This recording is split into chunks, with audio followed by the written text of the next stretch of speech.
and welcome. This is Michael Beach, and you are dialed into the What Are You Doing podcast. This is the show for thought leaders who are investing in the next generation of leadership for their organization. This is also the show for emerging leaders who want to become that next generation of great leaders. Together, we can develop leaders who will, in turn, develop more leaders and make a difference in this economy and in this world. All of us at Michael Beach Coaching and Consulting are excited to be able to bring you this podcast every 2 weeks. We are so very fortunate to be engaged in the business of contributing to the success of forward-thinking, fast-growth companies. We're grateful to be able to help them to develop and cultivate great leaders at all levels of their companies, because it's really rewarding and meaningful work that leads to results that make a difference for a multitude of families. We're especially excited today to have the opportunity to introduce you to today's special guest. My friend and an extraordinary leader in his own right, Mr. Brian Bell. Brian owns the distinction of being one of the best teammates I've ever worked with in my life. No kidding. He also owns the distinction of being the only guy I know who was able to get onto the floor of the New York Stock Exchange with only his library card. That's a true story that I won't go into greater detail about. And now Brian is the CEO of SportsEngine, a Minneapolis, Minnesota-based sports management company. Welcome, Brian. It's fantastic to have you with us today. Awesome. Can you tell? Great to have you. Can you tell our audience a little bit more about your background? You've had a very interesting career.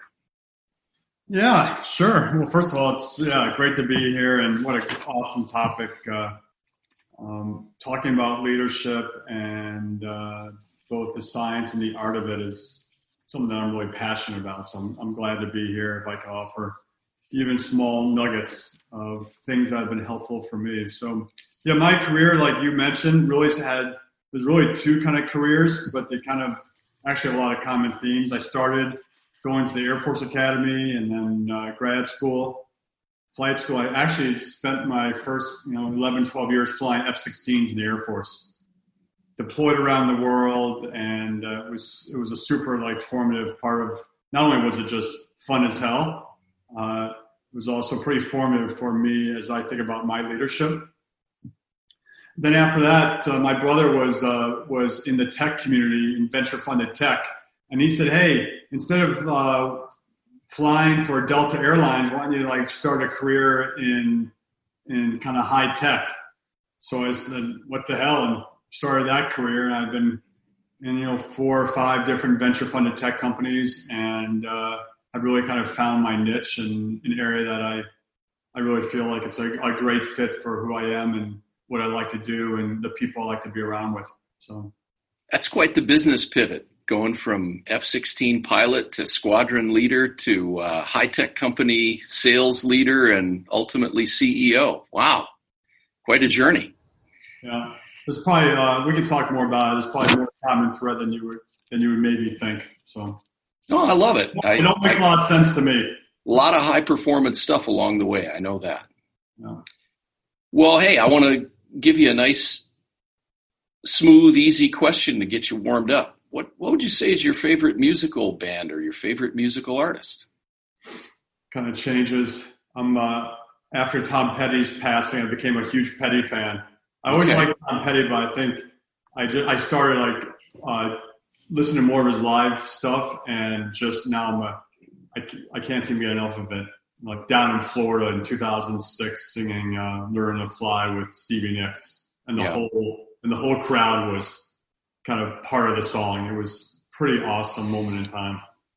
I'm a big fan of Mr. Petty as well, and if you haven't listened to it yet, you might want to go back and find some of his albums from his first band, Mudcrutch. Yeah.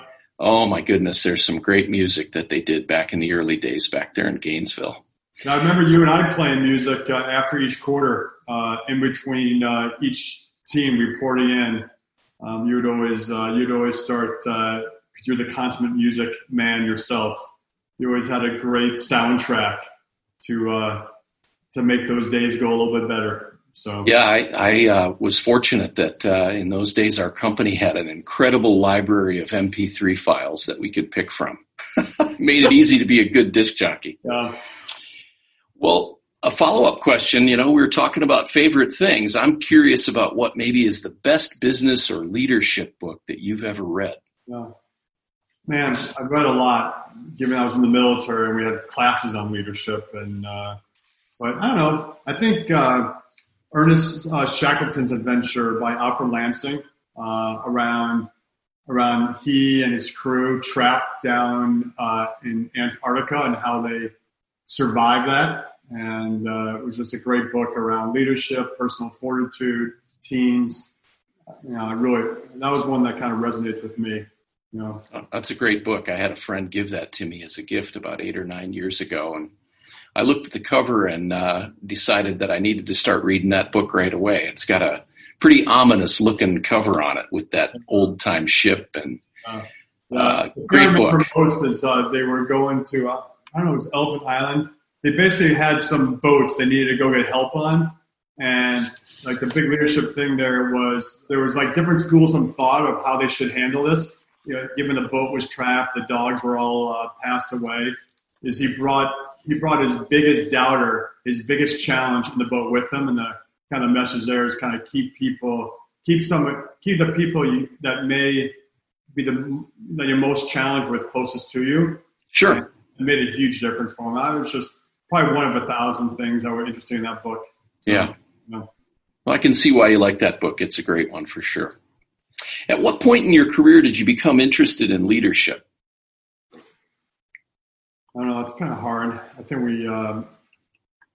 I think it was really in the Air Force when I was I was a pretty good fighter pilot. I wasn't the best guy in the squadron, but I ended up being pretty good at putting teams together. And whether it was the B flight commander or when I was running missions, and I had people that were better than me, but like just putting everyone kind of in the right position and putting together a plan that kind of played to our strengths. I started saying, man, I think those are the early days where I went, man, like leading a team, a group of people is super fun. And I seem to have, some skills that seem to work pretty well. So yeah, a lot of things didn't work well, but I think I got the bug big time, That's great. Yeah. And later you were working with some pretty good mentors, as I recall, when we were working together at a company called Compellent Technologies. Yeah. We were lucky to have some good leaders around us, weren't we? Yeah. Yeah, that was a special time, I think, both of our careers. And maybe I was at a point where I was maybe stagnated, and I certainly was doing new things, instead of flying airplanes, now I was in tech. But a couple of really great people there. Probably one that we mutually thought about over the time was Dennis Johnson. I think a lot of people know him here in the Minneapolis area. I remember him. I always loved him.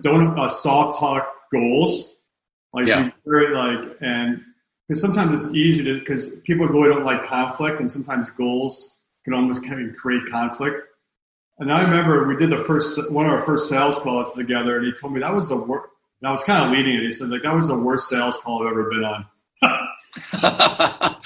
Don't pull any punches, Dennis. No, it's always style points, but if Dennis was on this, if he joined us, I would share the same story. So I don't think I'm out of school here. And, no, not at all. Not at all. So, yeah, a couple there, and then I would say also Phil Soren, the CEO founder, one of the 3 founders. I left the Air Force. I already did one job in tech out in Boston. I moved to Minnesota. I was looking for a job in tech. I met Phil, and Phil was trying to help me network through town to find the right home for myself. I was on a Phil Soren treasure hunt of meeting venture capitalists, CEOs. And then Phil said, hey, what is it you want to do? I said, I want to be a VP of sales. I was never running sales in my previous company. He was like, have you ever sold before, Brian? I'm like, no. Is that a requirement to be the VP of sales? And he said, yeah, kind of. But anyways, Phil although he didn't hire me as a VP of sales, he hired me as a business development manager for the West, and there was no business development manager for the East. But he hedged me, and but he took a big bet on me, and like taking a bet on people, sometimes that makes a huge difference if you bet on the right people, and I'm always very thankful that Phil took a bet on me. Yeah. Now, it's really helped. It made a big influence in my career. I mean, it was kind of the step I needed, So Phil's an absolutely great leader. I love his TED Talk that he did up in Fargo a few years ago. That's really good. Yeah, if your listeners haven't listened to it, it's a great thing around positive aggressive culture and a few other Sorenisms that I really enjoy. So. Well, I know that Phil's probably very pleased today that he made that bet on you, because it paid off very handsomely for Phil, for the company, for our shareholders, our channel partners. People still talk with reverence about your many years as the worldwide leader of sales at Compellent. So it turned out great. Nicely done. It was a great team. Well, I have to imagine that a dynamic leader like yourself, Brian, must make some investments in yourself to keep your leadership skills sharp. Can you tell our listeners a little bit about what you do to raise the level of your leadership game these days? Yeah. I think it's changed over the years. I think at one time I was doing a lot of reading and like a lot of I know some people like to read, listen to podcasts such as, this. I think I'm trying to be more of an active listener and spend time, whether in my current role or previous roles, I've really listen, maybe being 1 or 2 or 3 levels below where I am and just really understanding what's going on. How are the policies that you're kind of driving or initiatives for the company being perceived by, the people doing the work, and to really be a student of the organization and try to be really open to the ideas that they give you, and versus just kind of trying to support kind of maybe your own agenda. So I don't know. I'd say listening more and also try not to be too confident. I think sometimes people can start to attribute things that go well in an organization to what they're doing.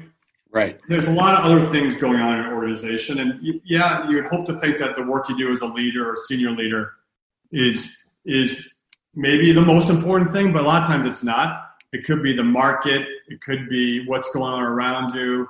And so try not to over attribute things so you can kind of stay hungry and, stay really humble. And I don't know. I think that's been more important to me in maybe this, the last, 10 years than it was earlier in my career. Yeah. Well, hey, listeners, there was quite a bit of leadership gold there in those comments. Brian's encouraging us all to listen more and to be open and receptive to other people's input rather than thinking we did it all. I think you and I had some pretty good interactions early days at Compellent when I think I was focused on being a VP of sales and running the sales team, and you were running operations. That I think I was kind of damn no torpedoes. This is what we got to do, and kind of don't get out, stay out of my way because this is where I'm going. And I think I was really kind of opaque to how do you get the whole organization working with you. And I think that interaction with you is probably a big part of my kind of leadership journey, quite honestly. It's nice of you to say. I certainly feel the same way. I learned a tremendous number of things from you over the years. What are you doing to develop the next generation of leaders for your company? If I told you that in 12 to 24 months we could prepare your next generation of leaders for greatness, would you be intrigued? You see, my friends, a majority of today's businesses promote from within to develop new managers and leaders to fuel their future growth. Here at Michael Beach Coaching and Consulting, we've built our Emerging Leaders Development Program so that it guarantees your success. Our coaching philosophy is to outfit each emerging leader so that they can proactively and confidently solve business problems and anticipate the future on their own. We're so confident in our ability to prepare your next generation of leaders for greatness that we're willing to guarantee it. Just call us today at 651-335-4505 in Minnesota or in Arizona at 520-732-2266, and we'll arrange for a no-cost, no-obligation discovery conversation for you with one of our master coaches. We'll help you understand how we'll coach your emerging leaders to greatness. Just mention the What Are You Doing podcast, and we'll give your emerging leaders their first 2 coaching sessions free of charge when you sign up for the 24-month program. We can't wait to talk to you about helping you to prepare your next generation of leaders for absolute greatness. Talk to you soon. So we've got quite a few emerging listeners that listen to this podcast. As you develop leaders in your organizations, Brian, have you come to some conclusions about, 2 or 3 trends maybe that an aspiring leader could make some changes so that they can amp up their leadership skills? Anything you would recommend? Yeah, I think early on, kind of taking the me out of leadership, this concept of, I think it's pretty popular now, maybe in vogue, but I think it's always been something that I've been thinking about is this concept of servant leadership. That if you really think that your role is to serve the people that are on your team or in your organization, and that kind of you serve them in some ways. Now, we could spend an hour talking about this concept, but it's not like be their buddy or, don't expect them to achieve awesome things and make sacrifices. But I don't know, it's always better to do something for them before you ask them to do something for you. Sure. So if I was a sales leader, maybe, as I was talking to people that work and they were saying, hey, Salesforce sucks, or this thing's happening in Salesforce, go, hey, let me see if I can fix that one for you, Mm-hmm. Or maybe you're a more senior person and there's a departmental issue, and hey, how about I go talk to the person that runs that department, see if I can help there. And it's kind of the old classic thing. Don't ask people how you can help, because that's kind of I think people it makes you feel good at the time. You're really not adding any value. Go find something you can do for, the people that you're counting on. And so I think I'm spending more time talking about this one, but I think it's a really important concept. Well, I like it. What I'm picking up here is, instead of asking somebody, hey, what can I do to help you? You're saying, think of something that you can do that'll help them, right, and then do it. Yeah, because you've been talking to them. Maybe when you're a new leader, you've done some informational interviews to get to know people, and you understand both areas that they're trying to stretch, but areas that are holding them back. And maybe take one of the areas that are holding them back and go fix it, right? Sure. And if you can't, man, people will be like, I never had a boss to go do that. And you don't have to broadcast it. You don't have to just get it done. They'll know. Yeah. So I'd say that's an important concept. And then, we already talked about the other one. Don't soft talk goals. Be very clear and intentional on what you're trying to achieve, what the team's trying to achieve, and hopefully the person or the group that you're working with is part of that process, that they kind of buy into the goals too. Right. But they're really black and white. I actually go the thing, I don't use percentages like 3% growth or 5% improvement. I'd rather have a number, because numbers are harder. Percentages seem soft to me. And so, that's probably one. And then I would just say, for your listeners who are parents or grandparents or want to be a parent and thinking about it, is every conversation, every utterance, every action kind of sets the tone for your team or your organization.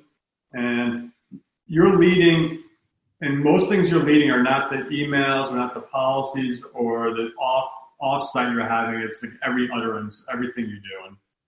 And simple thing, running a meeting. If you think your meetings suck and you're in your company or your team, look at how you're running a meeting. Your meeting's awesome. Are you emulating what you want to see? Because whatever you do is, setting the standards. So, I don't know, those all little nuggets that, Yeah, those are great. So great. Have you noticed any particular obstacles or barriers that you see young leaders getting slowed down by, or maybe even getting stuck behind? Yeah, this is so first of all, I'm super passionate about first level leaders, like level one. Okay. Engineering manager, customer support manager, or regional sales manager. And they're like the most important people in the company. They're normally a lot of them are first-time leaders, but yet they're like the most important. And they're bridging the gap between like strategy for the company and like living almost in the trenches with their team. Right. I think we give the hardest job to sometimes our most inexperienced leaders, Mm-hmm. and just by nature of how organizations work. And so I think the one thing is like respect versus like likability.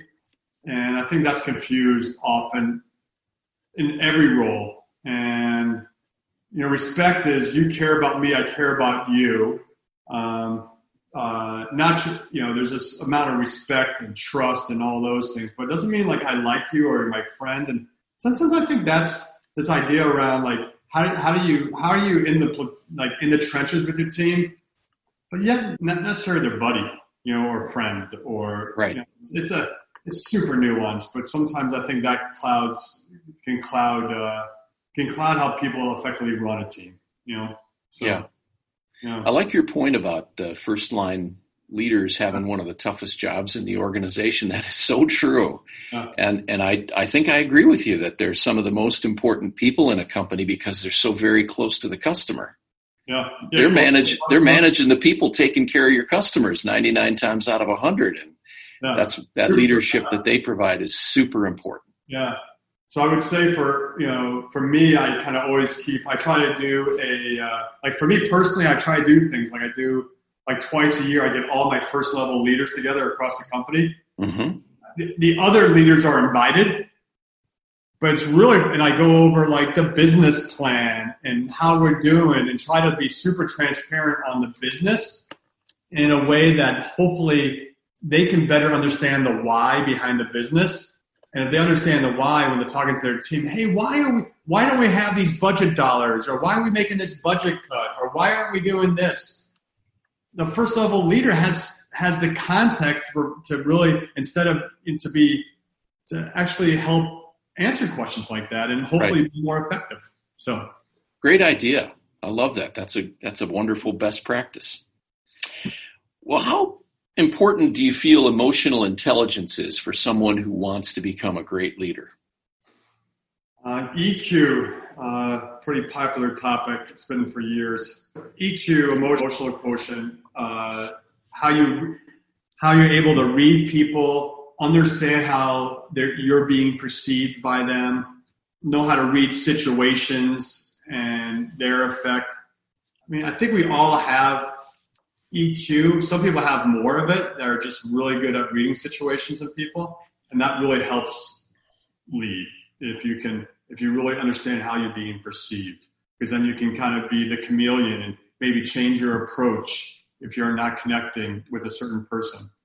So I would say that if it doesn't come naturally, it's just something you have to work at. And I think just being understanding, and that I guess is part of EQ, but I think that you can get through it, is really kind of understanding where you're at, and it may be something you have to work on more.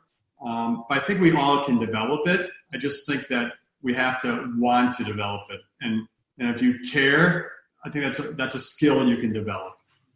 Unlike IQ, I think EQ can be developed over time. Yeah. Important.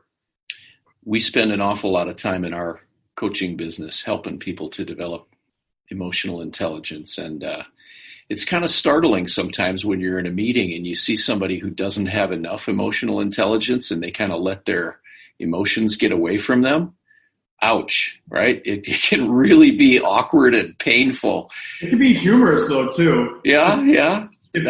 I guess if you have the perspective, if you have the in the situation, but yeah, it's probably one of the most important leadership attributes is how am I being perceived? Yeah. You can really leave yourself out on an island if you don't have emotional intelligence. If you can't see yourself the way other people see you, and you can't see your teammates the way other people see them, you're going to be out of sync with just about everybody far too often. So pretty important thing for emerging leaders to develop. I think we would agree. You've obviously invested a lot of time and energy in yourself over the years to become a great leader. Can you think back and maybe identify one of the best single leadership development investments you ever made in yourself?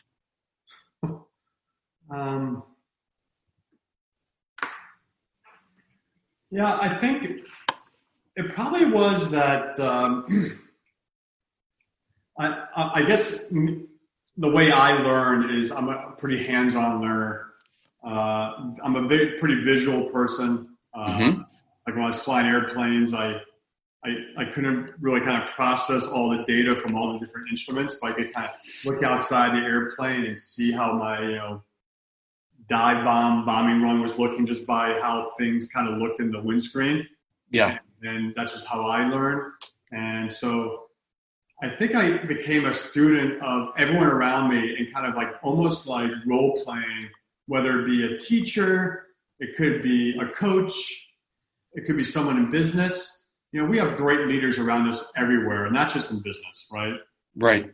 And to really look at the situations they were in and how they're handling it and how would I handle things different. And so I think I started this exercise almost as a game. I wouldn't call it a game, but this like very intentional, like almost role playing, where like what would I do in that situation, or like a tough business call. What would I do? And I think I'm very intentional about that still. Even when I read like the Wall Street Journal or, read something online, I always try to make it into a little bit of a case study and think about what I would do in the same situation.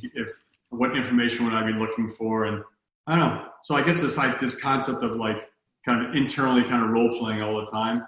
That's helpful to me because you have this leadership book around you all the time, and let it, kind of live this leadership book in your own life. So yeah, I like it. It sounds like a really forward-thinking best practice. I don't know. It's one man's approach. Seems to have worked well for you, Brian. So, do you have any recommendation for the folks dialed in today about investing in others so that they can help other people to become great leaders as well? Yeah,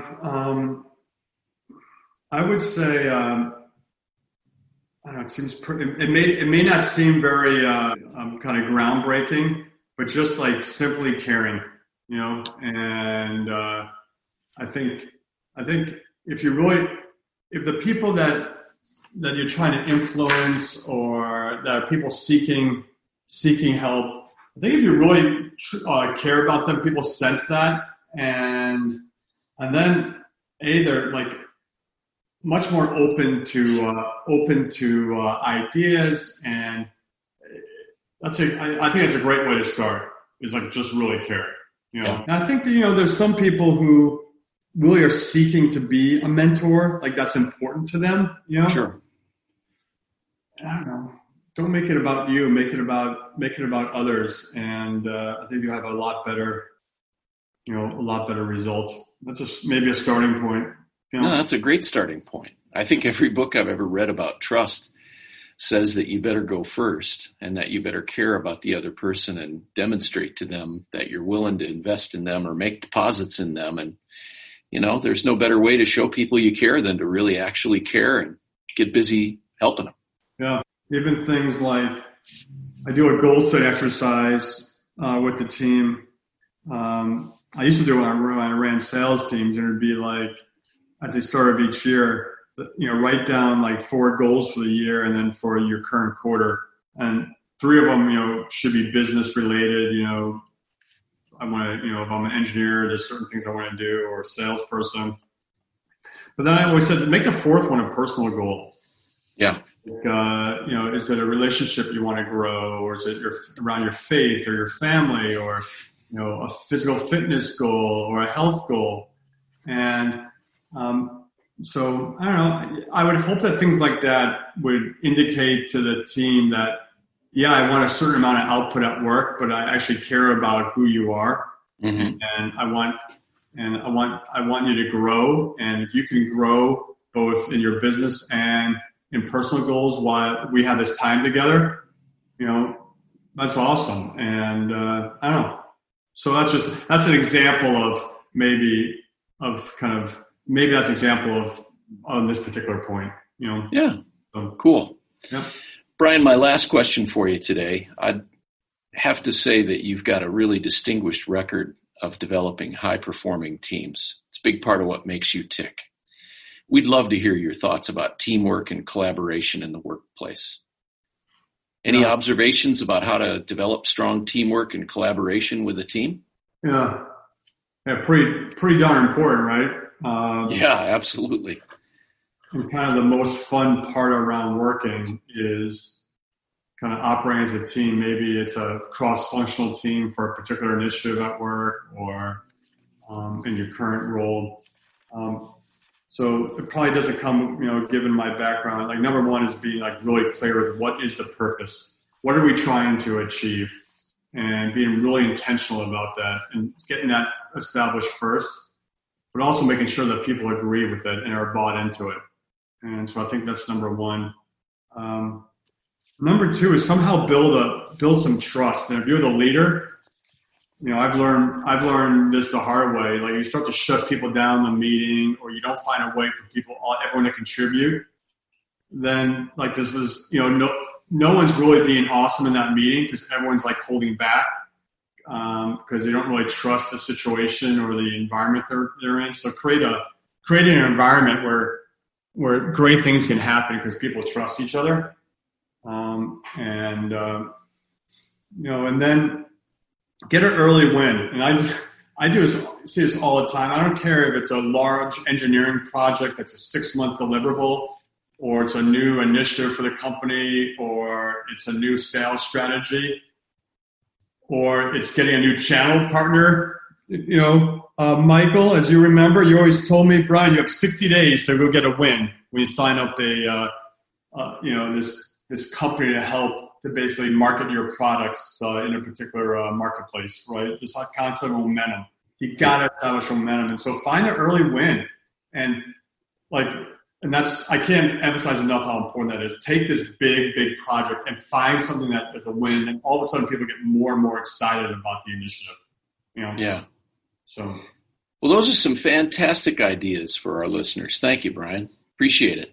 You're very welcome. Hopefully there's a few nuggets in there, listeners. There are quite a few, I would say. Well, that's our episode for today, leaders. We want to thank our special guest, Brian Bell, the CEO of a Minneapolis sports management company, for contributing his time, his energy, and for sharing some great stories with our What Are You Doing listeners. We appreciate you, Brian, and appreciate your contribution to our program and our listeners' ongoing success. I'm hoping you'll come back and visit us again for another episode sometime in the future. Our next episode will be released in 2 weeks, and we're excited to announce that our next show will feature Michael talking with Chris Pace, the founder and CEO of Center Technologies, a Houston, Texas-based company with offices all around the great state of Texas. And Chris is an old friend of mine. He's a great leader, and he is a guy who has been investing in the development of leaders in his company for the entire time he's been in business, for about 10 or 12 years. I think you're going to enjoy hearing from Mr. Pace in our next episode.